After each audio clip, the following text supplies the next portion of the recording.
Back to my channel, students. So in this part we are going to discuss Communication Engineering Unit 2 sample MCQ questions as part 2. In the previous part we discussed some of the important questions, and in this segment also some remaining topics we'll discuss. So the first question is in pulse width modulation. This is about the pulse modulation, the unit. So they may ask questions like various modulation techniques and their procedures. So in that regarding the pulse width modulation, first choice they have given is synchronization is not required between transmitter and receiver. Second is the amplitude of carrier pulse is varied, and next is the instantaneous power at the transmitter is constant, and none of the above. Actually, while reading choices B and C, you see amplitude of carrier pulse is varied. So this is actually pulse width modulation. The width of the pulse must be modulated. So there is nothing to happen with the amplitude. So that choice is wrong. And next is the instantaneous power at the transmitter is constant. Actually, the instantaneous power at the transmitter is not a constant one, because the pulse width modulation, different pulses we are going to form with the help of the message signal. So the power will not be a constant one. So these two choices are ruled out. So the choice A is the correct one, because synchronization is not required between transmitter and receiver. That is the correct answer. The next question is in pulse time modulation, PTM, the amplitude of the carrier is constant. They have given PTM is pulse time modulation. That means the signals pulse time duration will be varying. Okay, pulse time modulation. The time of the pulse must be varied. So the thing they have given is amplitude of carrier is constant. First thing, amplitude is constant. Second thing is position or width of the carrier varies with the modulating signal. Yes, that is also correct. Then the pulse width modulation and pulse position modulation are the types of PTM. Yes. So you must learn these things regarding the PTM. So regarding PTM, whatever the statements they have given, they all are correct. So the amplitude is constant, and pulse position or width of the carrier varies with the help of modulating signal, and the two categories of pulse time modulation are pulse position modulation and pulse width modulation. And the next question is the drawback of using PAM method. PAM is pulse amplitude modulation. So in drawback is, first thing, the bandwidth is very large as compared to modulating signal, and varying amplitude of carrier varies the peak power required for transmission. Due to varying amplitude of carrier, it is difficult to remove noise at the receiver. See, when reading the PAM's advantages and disadvantages, you could see all these as disadvantages of PAM. So what I recommend is, students, so in this unit various different pulse modulation techniques, while you read, so you study these advantages and disadvantages without fail, because they may ask questions like this. So they may ask the advantages, and sometimes they may ask the drawbacks, like this. So all the given statements are correct for this PAM method. And fourth question is the pulse time modulation includes pulse time modulation, PTM. It is pulse width modulation, pulse position modulation, and pulse amplitude modulation. So I have already said the PTM has two categories. One is pulse width modulation and pulse position modulation. Okay, so it is time varying signal. So pulse amplitude modulation is not the correct answer. So choices A and B are correct. Okay, C has to be ruled out. And next question is in pulse amplitude modulation. In pulse amplitude modulation, amplitude of the pulse train is varied, width of the pulse train is varied, frequency of pulse train is varied, and so you already know very well what is amplitude modulation, pulse amplitude modulation. So the amplitude of the pulse will be varied. Okay, so that is the correct choice. Width is never varied. The width of the pulse, that means the time duration of the pulse is never varied. as well as regarding frequency there is no change. So the first statement they have given is correct. And the types of analog pulse modulation systems. Types of analog pulse modulation systems. Pulse amplitude modulation, pulse time modulation, frequency modulation. So we know already very well the frequency modulation is not a type of pulse modulation, it is a type of analog modulation only. So the pulse amplitude modulation and pulse time modulation, these are the types of pulse modulation systems. Okay, so choices A and B are correct. Then the sampling technique having the minimum noise interference. So we know in sampling there are several segments like instantaneous sampling, natural sampling and flat top sampling. So in these categories, so the natural sampling is the one where the noise interference is very less. So the choice answer is natural sampling. The technique used for sampling are, so instantaneous sampling, natural sampling, flat top sampling. So this is again a 2-mark question, like you have to study. And next question is a low pass filter.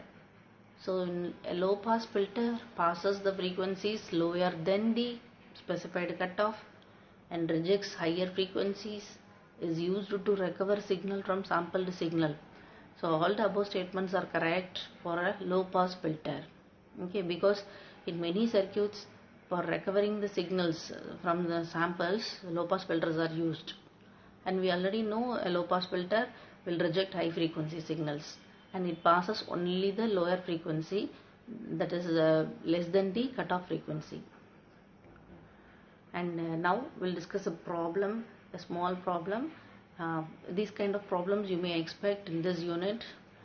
So Nyquist rate they are asking to calculate when a continuous time signal is given. So they have given a continuous time signal, and for this signal you have to calculate the Nyquist rate.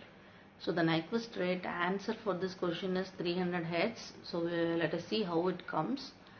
So for the given signal, first you have to calculate the frequencies f1, f2, f3. So in this equation, so you see the frequency term cos omega ct, like 5 cos 100 pi t, no, so that is nothing but omega t. In that place it is actually omega t has to come, no. So in omega t place you have 100 pi. So we know very well omega is equal to 2 pi f. So f is equal to omega by 2 pi. So given value is, for in this place whatever they have given us, that is omega. So omega divided by 2 pi you have to put. So omega is 100 pi divided by 2 pi. So you get 50 Hz. So that is the first frequency signal.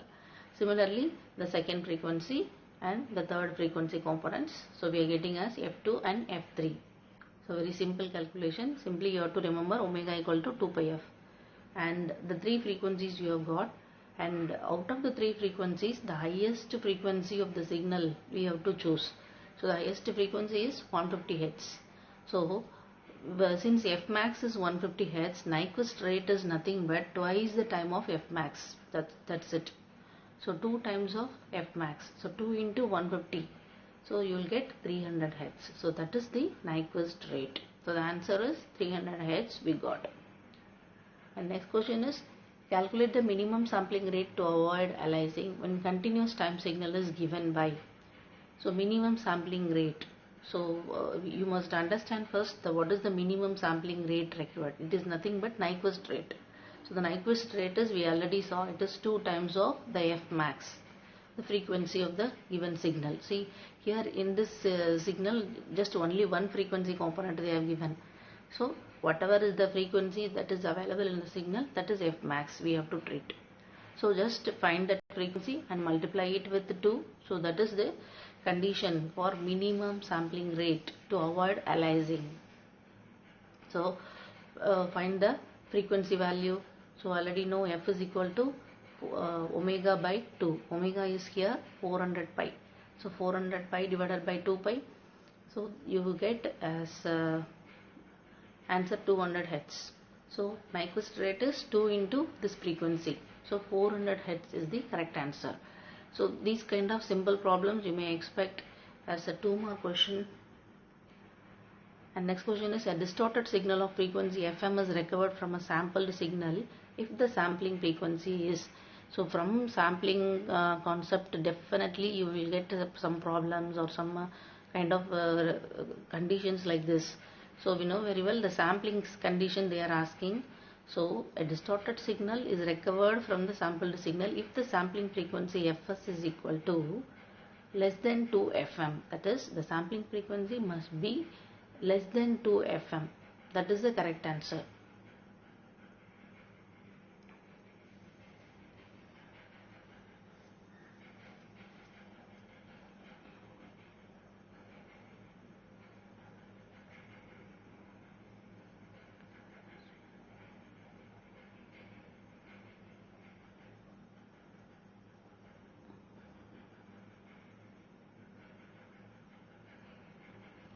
See here, students, in this question, what you must understand once again is a distorted signal of frequency. That is, what you are getting is a distorted signal frequency FM is recovered from the sampled signal. So the thing is, they are asking about that the output of the sampling is a distorted frequency. So distorted signal comes whenever the sampling frequency, that is whenever it does not obey the sampling theorem. That means Fs is less than 2 FM. So at this condition only you will get a distorted output. Understand? So this is not the condition they are asking. So here carefully you have to answer the question. So if they have asked how to recover a signal from the samples, then the condition you have to write as Fs must be greater than or equal to 2 FM. Okay, but here they said that they are obtaining a distorted signal. So for a distorted signal, it comes only when the sampling frequency is less than 2 FM. Okay, so that's why the choice B is chosen as the answer. And the 10th question is, the spectrum of sampled signal may be obtained without overlapping only if. That means without overlapping sample signals spectrum is obtained when the condition is satisfied. What is that condition? Fs must be greater than or equal to 2 FM. Okay. And next thing is about delta modulation. In delta modulation, 1 bit per sample is transmitted. This is a very important point regarding delta modulation. And all the coded bits used for sampling are transmitted and the step size is fixed. So regarding delta modulation, all the above statements are true. Right? No, actually 1 bit sample is transmitted. That is correct. And the next is the step size is fixed. Choice C is also correct. But choice B, you read now, all the coded bits used for sampling are transmitted. All the coded bits means here we are transmitting only 1 bit for sample. Okay, so the choices A and C are correct.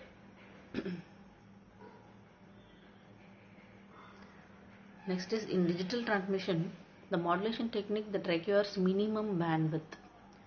So in digital transmission techniques, we see various techniques like delta modulation, PCM, DPCM, PAM. So among these, the delta modulation is the minimum bandwidth. And in delta modulation, the bit rate is, so the bit rate is n times the sampling frequency. Okay, n times sampling frequency. And in differential pulse code modulation, that is DPCM, the decoding is performed by the decoding for performing the decoding process. So this question they are asking from the the block diagram, that is what are all the blocks present in a DPCM system. No, so in a decoding system, the decoding is performed by accumulator. That is the correct answer. In DPCM, it is a technique to convert analog to digital signal, where difference between the successive samples of analog signals are encoded and the digital codes are quantized values of the predicted value. So this is a statement, all these statements are regarding the DPCM only. So all the above statements are true. So this question you can learn as a characteristic of DPCM, so that you may answer the question if something they are giving odd character. And next is the DPCM is suffering from slope overload distortion, quantization noise, none of the above. So both A and B are the problems with DPCM, slope overload and quantization noise. The factors that cause quantizing error in delta modulation are, so in delta modulation we know the two major problems that are causing errors are slope overload and granular noise. So the choices A and B are correct. It is not the white noise. When granular noise occurs, so this is about the definition of granular noise. So the granular noise occurs when the step size is too large. Okay. When step size is too large, then the signal, then it happens. The granular noise will happen.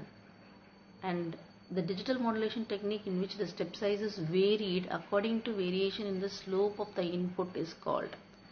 So we know in digital delta modulation the problem we have is the fixed step size.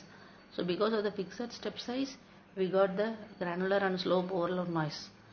So to avoid those problems, the another technique that was discovered was the adaptive delta modulation, where the step size is varied.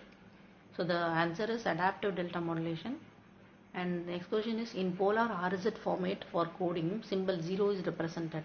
So these questions are from line coding techniques. So from line coding techniques, they may ask questions like this. So the representations, how 0 is represented in this coding, how 1 is represented in this coding, like that they may ask. So in polar RZ format for coding, symbol 0 is represented by, so 0 voltage, negative voltage, pulse is transmitted for half the duration. Both B and C are correct, because 0 in a polar RZ format, 0 is represented as a negative voltage and pulse is transmitted for only half duration. Only for half duration the pulse will be transmitted. So if you see the character of this line code, various line codes, you may find the difference. And in a unipolar RZ format, so previous was polar, now it is unipolar. So unipolar RZ format, the waveform has 0 value for symbol 0, unipolar. So there is only one polarity. So for symbol 0, it is the waveform has 0 value, and the waveform has A volt for symbol 1. For representing 1, some voltage A is represented. And the waveform has positive and negative values of 1 and 0 symbol respectively. Since it is unipolar, so the choice C will not come, because it means positive and negative values. So the choices A and B are correct. And the advantage of using Manchester format of coding. So the very important advantage of Manchester coding is power saving. And the AMI coding, that is nothing but alternate mark inversion. So this coding is otherwise known as pseudo ternary coding. And in AMI coding, 0 is encoded as no pulse and 1 is encoded as positive or negative pulse alternatingly. So the choice D is the correct answer. 0 is encoded as no pulse and 1 is encoded as positive or negative pulse. Okay students, so with this, part 2 of unit 2 is completed, and we'll discuss in the next video about unit 3, 4 and 5. Thank you.